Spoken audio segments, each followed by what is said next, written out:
Ikdienā spraužot vadu kontaktligzdā vai vienkārši nospiežot gaismas slēdzi, mēs reti kad aizdomājamies par to funkcijām un uzbūvi, kas elektrībai palīdz vienkārši apgaismot mūsu māju, darbināt fēnu, gludekli vai datoru. Lai gan kontaktligzda šķiet ļoti pašsaprotams mājokļa atribūts, patiesībā viss nebūtu nav tik vienkārši. Palūkosimies, kas lācītim vēderā. Uzņēmumā Schneider Electric zina visu par kontaktligzdām, gaismas slēdžiem un to ražošanu.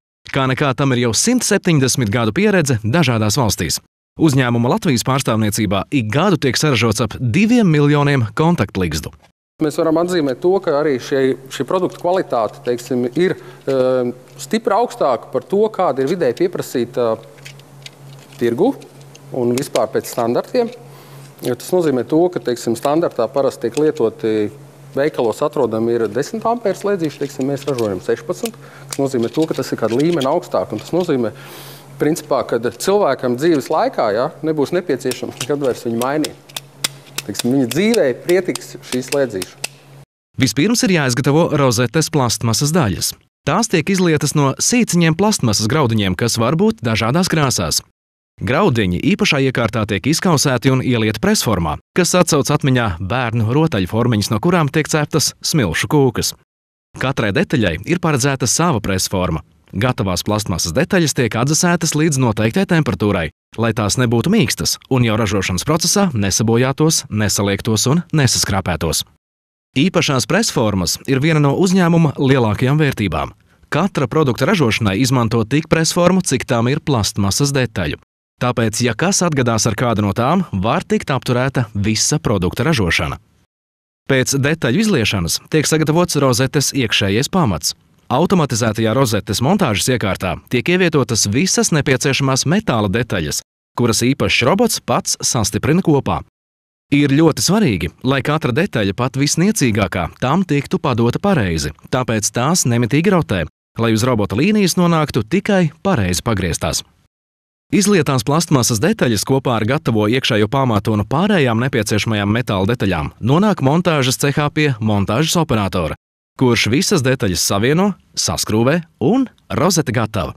Taču viss montāžas operatora darba noslēpums un produktivitāte slēpjas viņa darba vietas iekārtojumā un detaļu izvietojumā.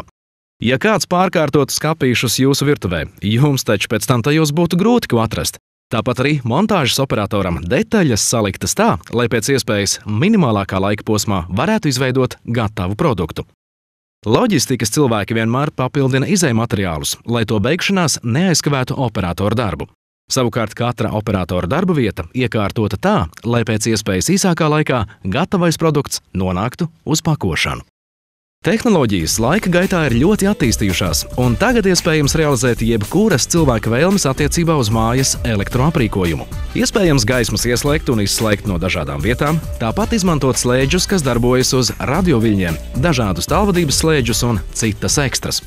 Bieži vien komforta līmenis mūsu mājās tomēr nav tik augsts kā, piemēram, mašīnā, kur ir gaisa kondicionieris, apsildāmie krēsli, navigācija un citas priekšrocības.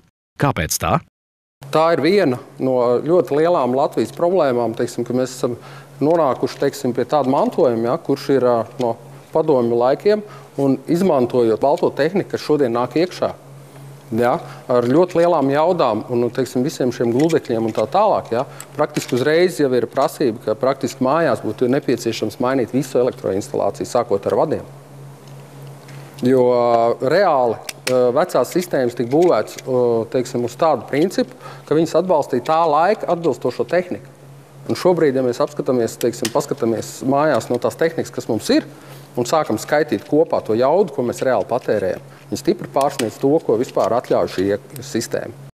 Lai kā arī nebūtu, mēs visi vēlamies maksāt par patērēto elektroenerģiju pēc iespējas mazāk. Laikā, kad tarifiem ir tendence augt, vislabākais risinājums ir patērēt mazāk.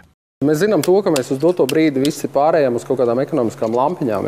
Mēs cenšamies mājās ekonomēt. Arī Schneider Electric piedāvā, teiksim, veselu rinda produktiem, kas ir tieši paredzēti šo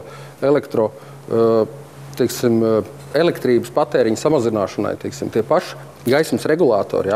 Viņš ne tikai samazina šo apgaismojumu, bet viņš tai pašā laikā ļauj jums ietaupīt. Tas ir ļoti svarīgi, teiksim, kas ļoti, ļoti ātri, es domāju, šajā krīzes brīdī cilvēks sāks domāt par to, kādā veidā samazināt šo elektrības patēriņu. Uzņēmums Schneider Electric ar ārzemniecisko nosaukumu Latvijā nodarbina ap 200 vietējo iedzīvotāju. Kāpēc Schneider Electric cilvēki šeit strādā? Pirmkārt, jau noteikti, ka tā ir vienota komanda kā tāda, kas mēģina rast risinājumus konkrētām lietām, lai cik viņas būtu sarežģītas vai grūtas. Kontaktlīgstas gan ir tikai viens no ļoti daudzajiem produktiem, kas top šeit pat Latvijā. Un ir patīkami apzināties, ka pašmājās top produkti, kuru kvalitāte krietni pārsniedz prasību minimumu.